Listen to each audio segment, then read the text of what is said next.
Hey guys, welcome back to the podcast. I am Adam. Thank you so much for joining me. I'm always thankful when anybody will join me to listen to me ramble on a little bit. Uh, Thank you so much. And I'm very appreciative of all the feedback I get from friends and people who listen that, it's encouraging at least. We're not super polished, we're not super salesy. One of the things I don't do well is promote myself. But I do want to promote the Lord, and I want to promote health, faith, fitness. I want to promote those things, right? So, I've been a missionary for many years, and I've lived overseas for some years. I've traveled to probably more countries than I have states in the United States. So, I think I've been to India maybe 30 times. So, it's been a lot, but I'm always fascinated with other cultures, which I did a podcast recently on why Spain has one of the highest longevities in Europe. And today I want to do another one because my daughter is super into like ramen, Japanese stuff. She knows a little bit of Japanese language. She draws kind of anime style drawing. She's extremely talented artist, and she's very consistent with her practice. So she's gotten very good over the last few years. But Japan is one of the countries I want to focus on and see what we can glean from them really quickly. I don't want to belabor the point, but I think this will reinforce some more points that we've been harping on over our last few podcasts that would continue to help us. But let me remind you first that if you're looking for some good supplementation, things like magnesium, boron, some testosterone support for the men, stress relief, things like that, please go to Upgraded Formulas. Check out those guys. Use code ADAM10 to get 10% off of your first order. I use their upgraded testosterone. I am in my late 40s, so all the support I can get is great. Magnesium, they're saying the more magnesium you have in your system, more exposure you have to magnesium over time, the less chance you're going to have of dementia, which dementia runs in my family. So, and I also take some melatonin, things like that. But then they do an analyzed hair test. So they'll do a mineral test on your hair, and then you can hire a consultant from them to help walk you through what you need to do for supplementation. It's not cheap, I'm going to be honest. But nowadays we know that since our food system is so corrupted in many ways, and our vegetables that are just coming out of the ground are less nutritious. So we're getting less and less vitamins and minerals, unless you're focusing very heavily on animal products, which many people don't prefer. You're not getting all the nutrients that you need in order to function properly. So check those guys out, Upgraded Formulas, and use code ADAM10 on your first order. I've heard nothing but good reviews from them, so give them a shot. Okay, but today, let's get back in. Let's talk about Japan, okay? Japan is a beautiful country. I've not been. I really want to go. That's one of the things I'm going to do is I'm planning on taking my daughter to Japan, and my wife, obviously, before she decides to go off to college or whatever she wants to do. So, but Japan is very rich culture and history. I mean, obviously there's some conflict history as well in World War II. But Japan has a very rich culture, and there's one reason why it's one of the longest. They have some of the lowest rates of obesity, the longest lived people in the world. There's some reasons for that, and it has very little to do with, they just exercise a lot, or, they have one particular food item. It's principle based, okay? So they do have 4 to 5% of their population is classified as obese. 4 to 5, not 45, 4 to 5%. We are at like 40% in the West, and especially in the United States. We are the fattest nation in the world, and the sickest. So I'm going to give you 10 crucial reasons, or 10 reasons to think about as to why Japan is one of the healthiest countries in the world, and maybe see what we can glean from that. Okay, number one, and this will be apparent to you, their healthcare system is awesome, right? Japan's healthcare system is proactive in emphasizing preventative care. They focus on holistic health, prevention, and traditional medicine practices that they have called CAMPO. System is also regulated to be affordable and universally accessible. The private U.S. healthcare system is fraught with insurance companies whose their job is to make money off of you and pay as little as possible. We have some of the highest prices in the world for healthcare, and we're the sickest nation in the world, one of the sickest nations in the world. We're also overly influenced. Insurance companies, high prices, and significant influence from food and pharma companies drive up healthcare costs. Okay. We spend more on healthcare while living the lowest expectancy of life. All right. So, what can we take from this? If obviously you and I can't fix the healthcare system, I can't fix it. But one thing I can do is if I can focus on preventative care, preventative health, so that I don't need to use the healthcare system that we have that is broken. All right. What is preventative health? It is not waiting for the doctor to tell you what you need, but going and doing the things you know are foundational to health: exercise, eating a good diet, eating a diet that is probably minimally processed, probably one of the few things that actually does matter. And making sure you're getting outside, sleeping 7 to 9 hours a night, blah, blah, blah, all the things you know. So rather than waiting for the first sign of disease, which the first sign of disease for most people is terminal, right? Most people, I think it's 37% of people, the first sign of heart attack is that they died. Okay. But that is preventable. That is preventable with lifestyle change, being health conscious, eating a balanced diet, exercising regularly, taking care of yourself, right? So the number one thing that we can do right now is we can't rely on our healthcare system because, let's just be honest, it's a business, not a healthcare system. It's a business. Hospitals are run like hotels. Okay, it's about how many beds are occupied at any given time and how much you can make off the people in the beds. All right, so we want to avoid going to the healthcare system that we have and use preventative methods of our own. Okay, so preventative care is number one. Number two, this is going to be funny. Being at a healthy weight is a social standard. Their biggest social pressure in Japan, there's big social pressure in Japan to maintain a healthy weight, especially in the workplace. The government also has laws called the metabolic law, which requires companies to screen employees for abdominal fat and encourage healthy lifestyle changes.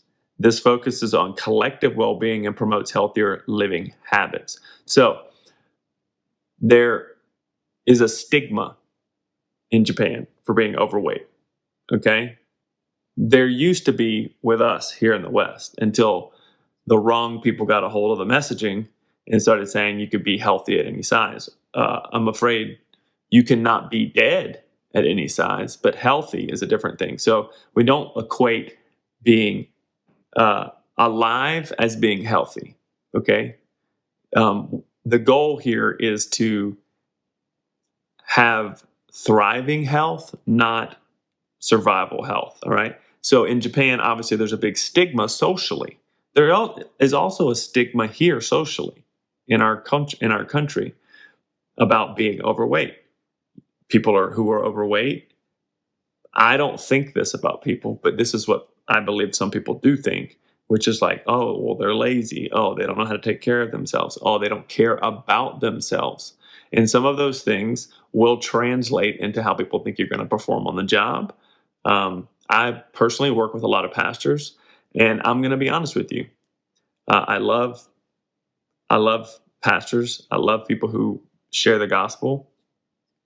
And not everybody is at the same place, and not everybody struggles with the same things. Some people have addictions that others don't have. But I will tell you that when you stand up in the pulpit and you are making jokes about being overweight or making jokes about your own health or just never addressing the fact that you're overweight, it sends a signal to people. Okay. It sends a signal that something's not right.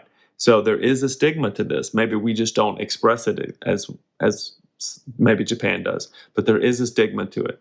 And I'll be honest with you, it sets a wrong example when you're overweight and your kids see that, when your congregation sees that, or at least sees you not trying to fix it, okay? Or at least doing your best to be the best you can, okay? There's a difference between being overweight and okay with it and being overweight but still working on it, okay? There's a big difference. So there is social pressure, okay? We actually have social pressure too. We just like to act like it doesn't affect us, all right? Number 3, they eat a traditional diet, okay? The Japanese diet is rich in fish, vegetables, rice, seaweed, and soy-based products like tofu. These foods are low in calories. This is what we all want you to hear. These foods are low in calories and rich in nutrients, contributing to better overall health. All right? They focus on freshness, minimal processing, minimal sugar and fat, high standards for food safety, and overall cultural appreciation for food quality. All right, so the things that I hear there, they eat a traditional diet. Now, many of us in the US, we're immigrants who come from all over the world. So I'm French heritage via Cajun, Cajun, Louisiana, and my mom's side is English, right? So what's my traditional diet? Like gumbo and jambalaya, right? So many of us don't have a traditional diet anymore. But the key things we can focus on are making sure that we are eating foods that are minimally processed. They're fresh, meaning not packaged. Okay? They're not overly sweetened with sugar, overly laden with extra fats, and that you have high standards for the foods you eat. Now, I'm gonna be honest with you. Many Americans and Westerners have extremely low standards for their food. We'll eat crap out of that box that's been sitting on the shelf for 4 years and doesn't have an expiration date for another 3 years, right? Like we'll eat that. That's not food. Like I'm just going to be clear with you. Just because you can eat something, it can go in your mouth and out your butt, doesn't make it food, right? I can feed you pennies and that doesn't mean you got a bunch of copper from it. Or I can give you nickels and it doesn't mean all of a sudden your mineral base is going up.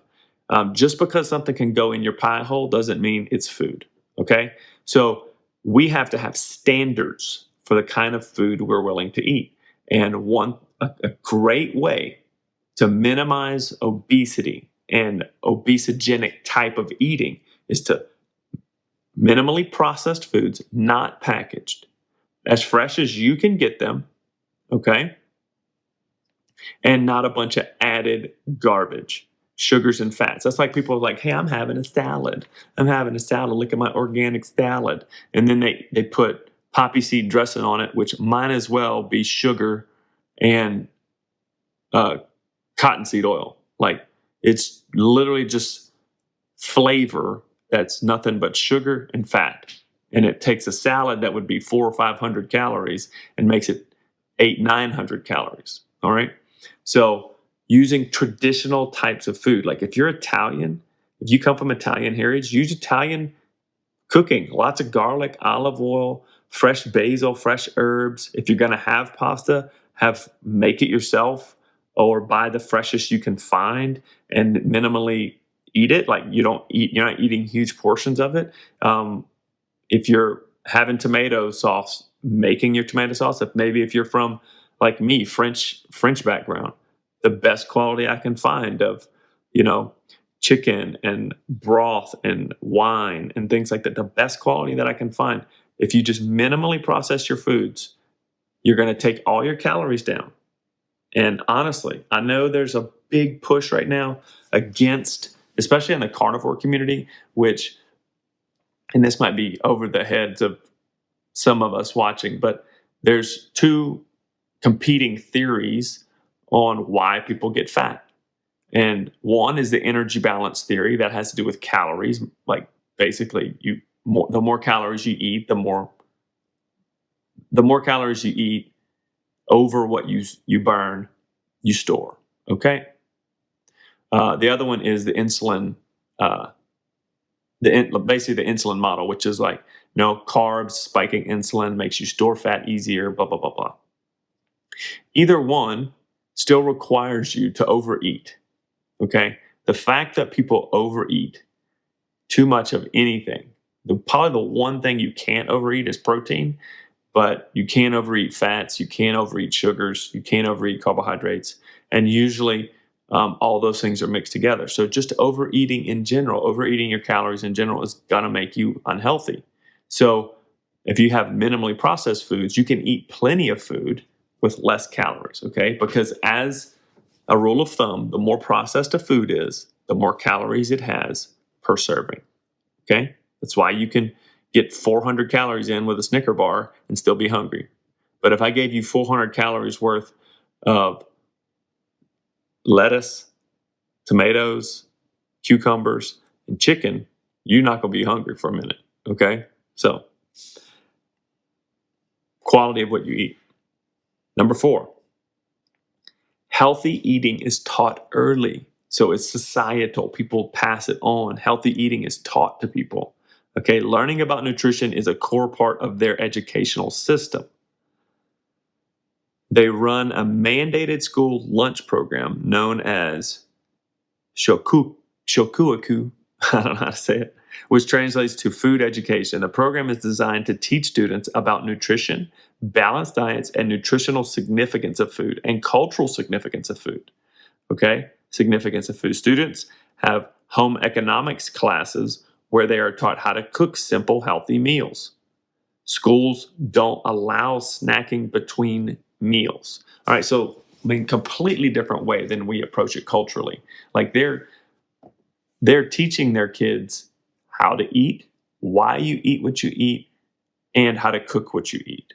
Okay, these skills are necessary for anybody who wants to live healthy. One of the best skills you can have is just learning to cook.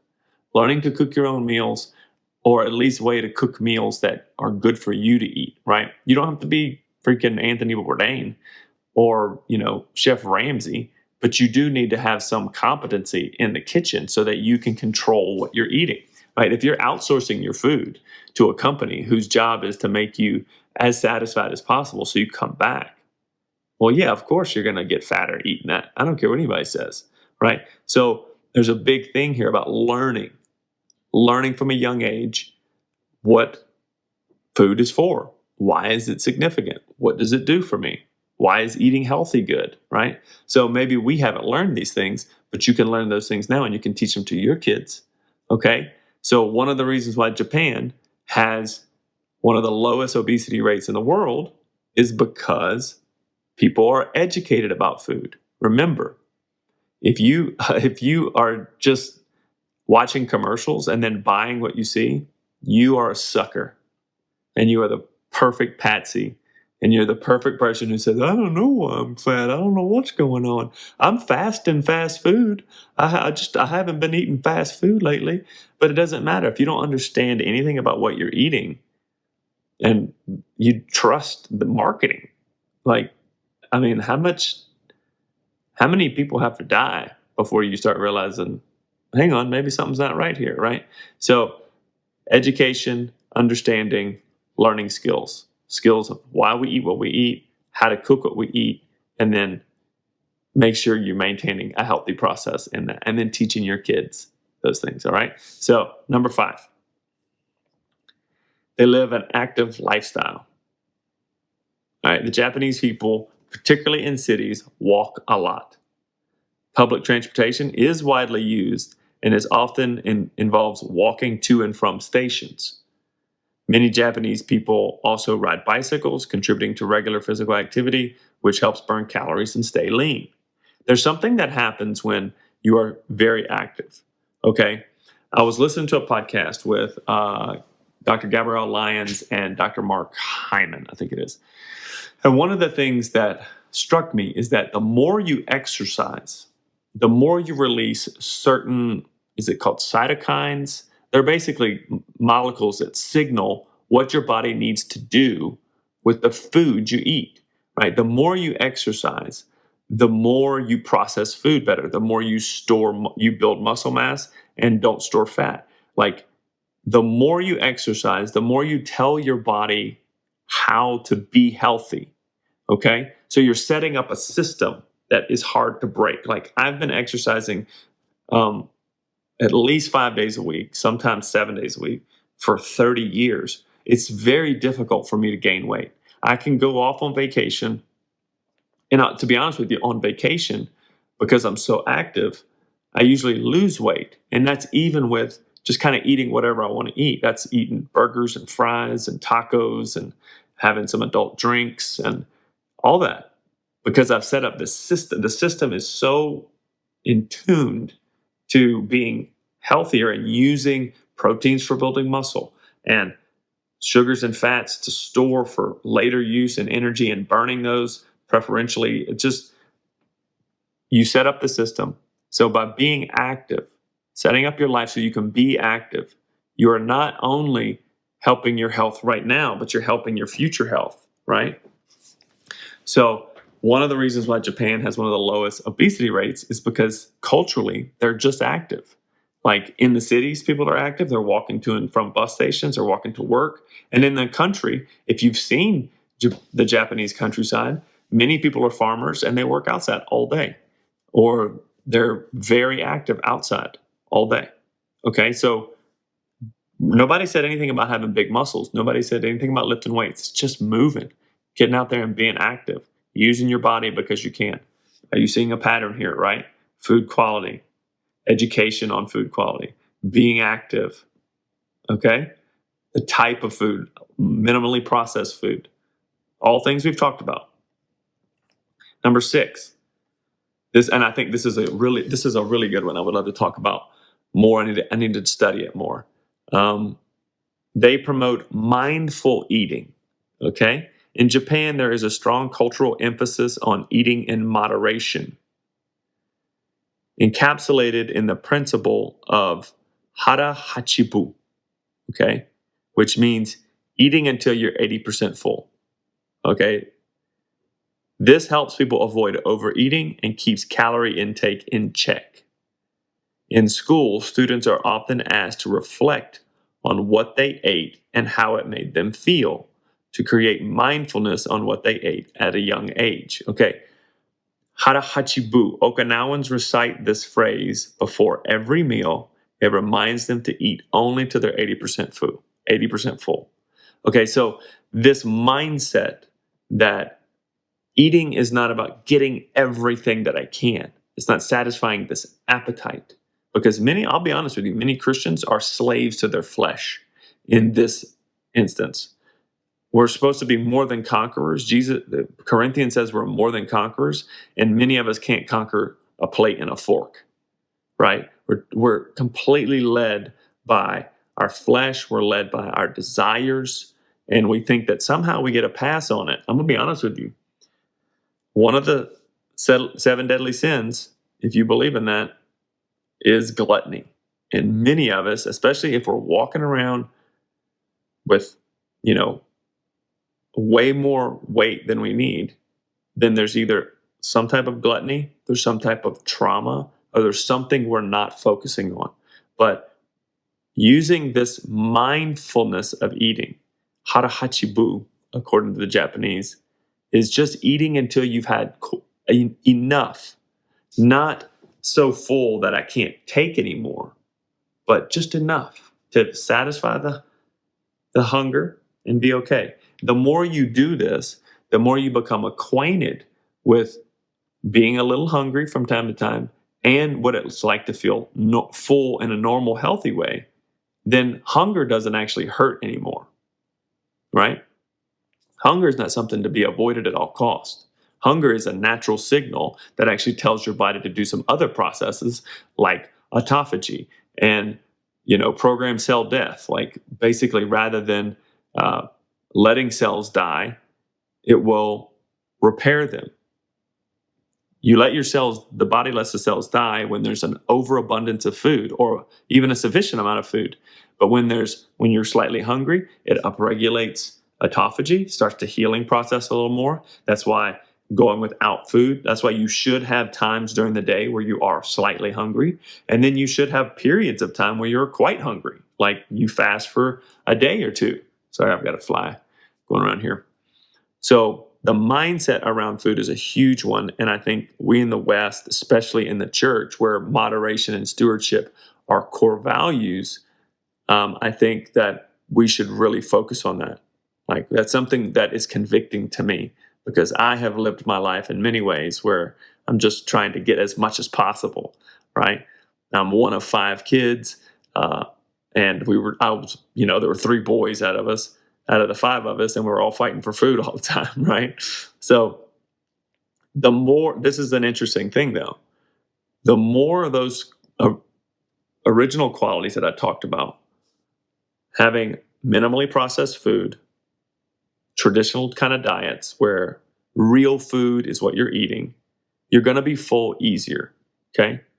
Then if you're cooking your own foods and you're not filling them with lots of sugars and fats, then they're still going to be more filling, right? You're not going to upregulate these like carb sensors and like extreme salt sensors, like real pleasurable palate senses, to where you just want more and more and more, and you turn on this machine where you just like, I need to have it. So you're immediately full, easier.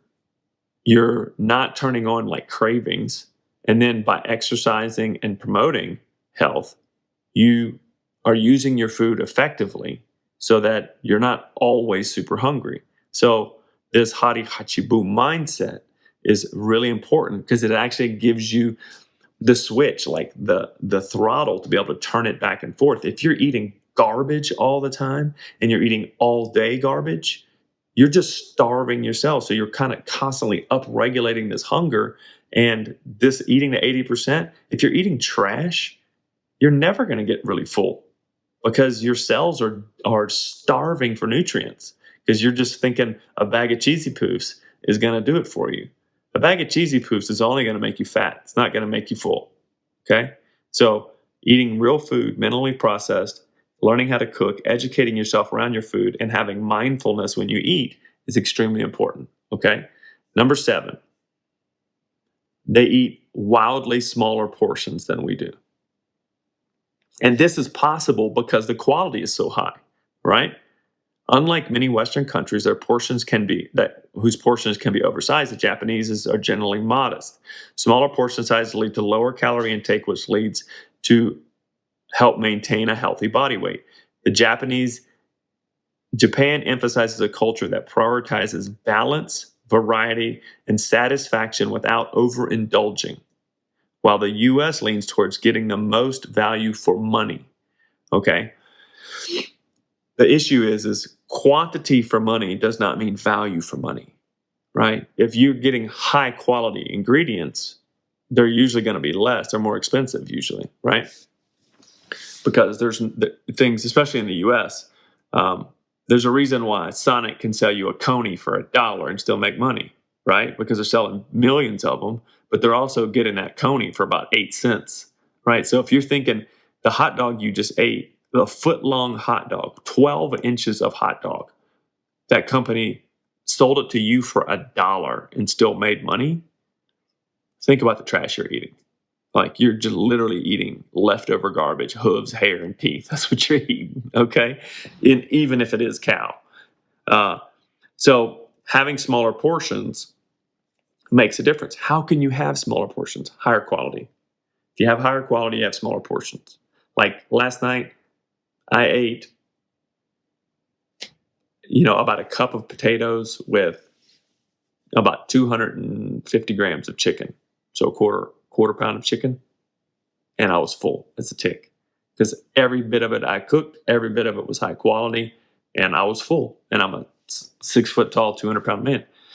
But if I would have done it with pasta, if I'd have had pasta with like some type of spaghetti sauce that I got out of the can, and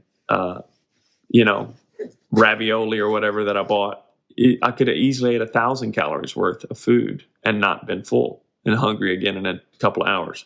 So quality is what makes your portion size more palatable, okay? And then having the mindset of 80% full is where I'm going.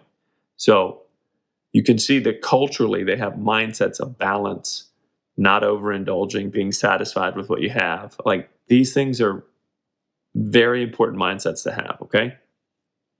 Number 8, balanced mental health. This is one thing that we don't talk about a lot, okay?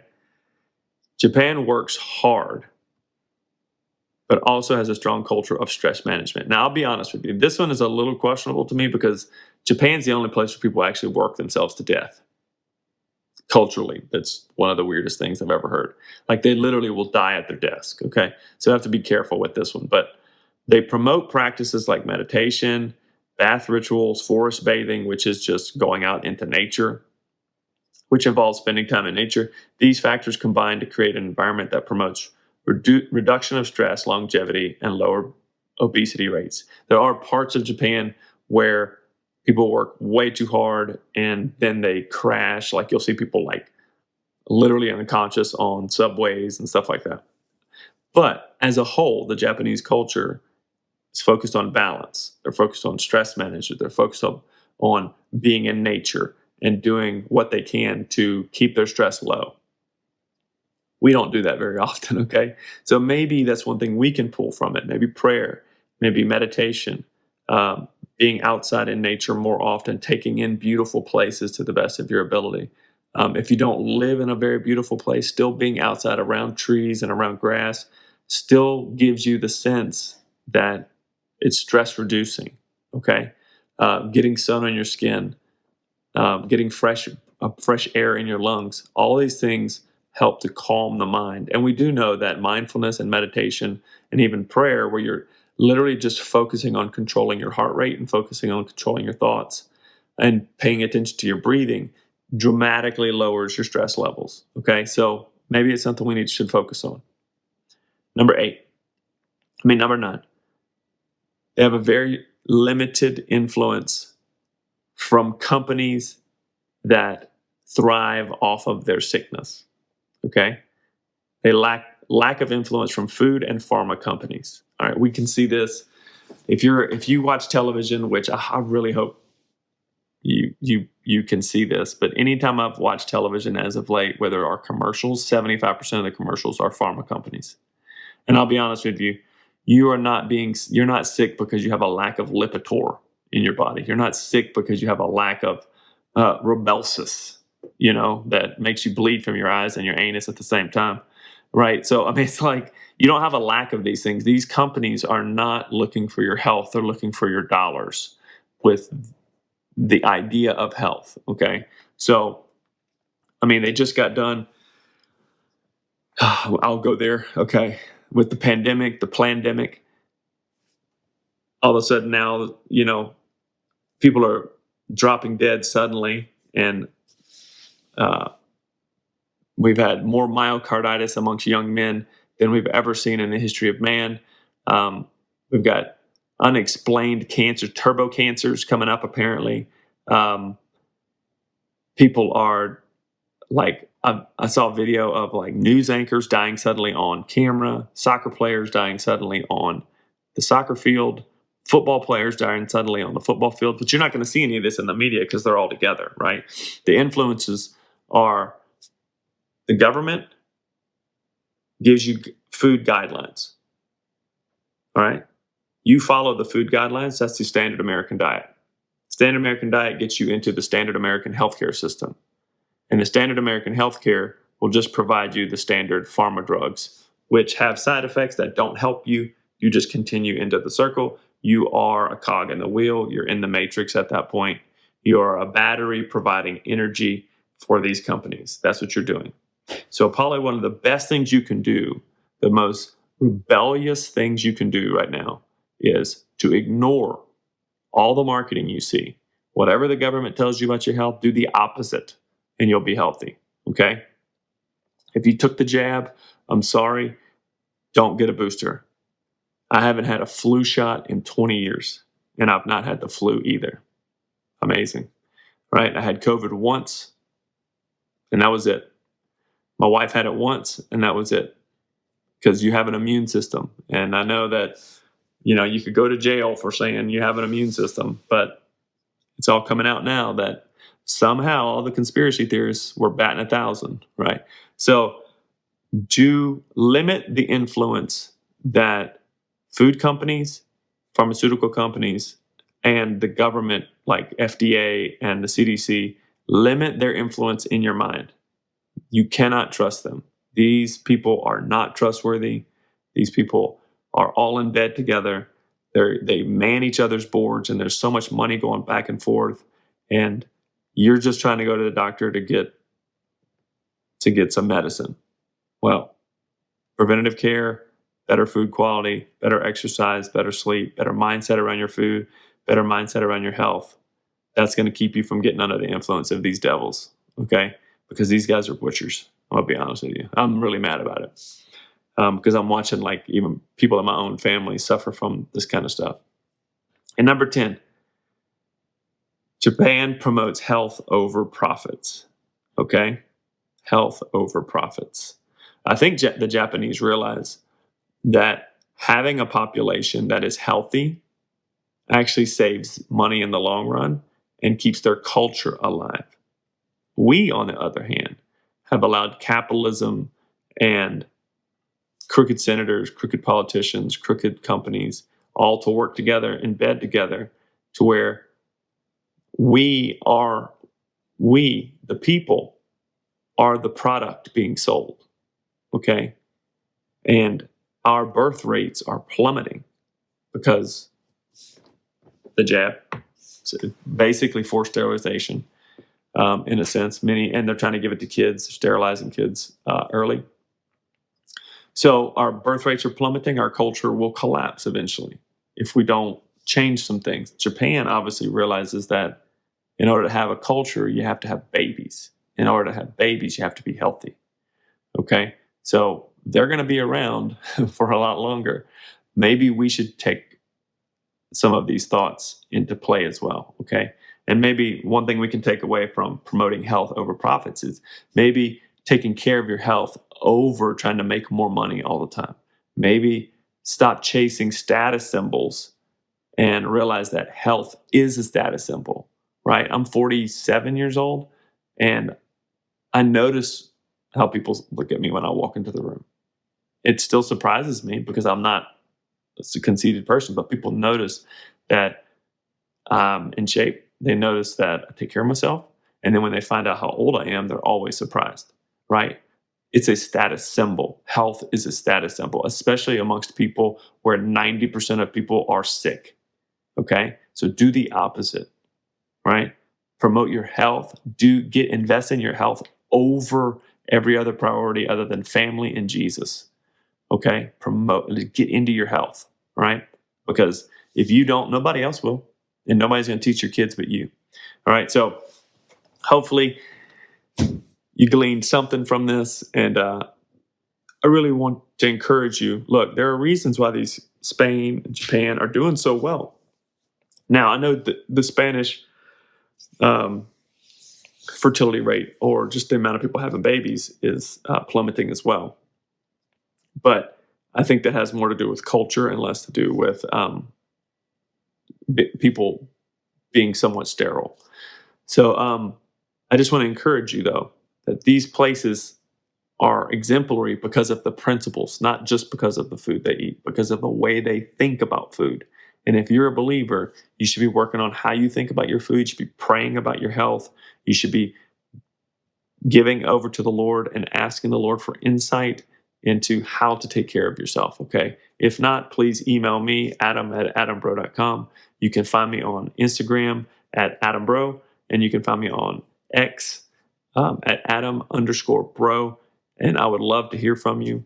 Give me a follow, give me a shout out. Share this podcast with anybody that you think would be interested in it. And thank you so much. Have a great one.